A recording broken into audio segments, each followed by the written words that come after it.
ஆயிங்க எல்லாரும் எப்படி இருக்கிறீங்க?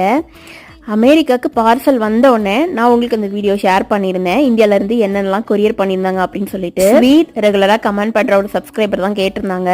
அந்த பொருள் எல்லாமே யார் காசு கொடுப்பா, அந்த பார்சலுக்கும் நீங்கள் பே பண்ணுவீங்களா இல்லை வீட்டில் இருந்து தான் பே பண்ணுவாங்களா அப்படிங்கிற மாதிரி ஒரு கமெண்டில் கேட்டிருந்தாங்க.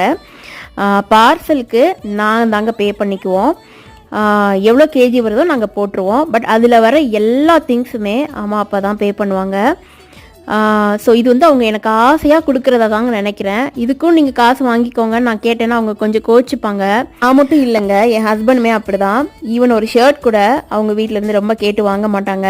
அவங்களாம் ஆசையாக கொடுக்கும்போது அதை ஏற்றுப்பாங்களே தவிர்த்து மற்றபடி எந்த காசுமே அவங்களும் வாங்க மாட்டாங்கங்க. பட் எல்லாருமே பண்ணுவாங்கங்க. மாமா, அத்தை, அம்மா, அப்பா 4 பேருமே ஸோ ஸ்வீட். எனக்கு கிடைச்ச ஒரு கிஃப்ட்னு தான் நான் சொல்லுவேன். தேவையான திங்ஸை நாமளே உருவாக்கும் போது தான் ஒரு தன்னம்பிக்கையே வருங்க.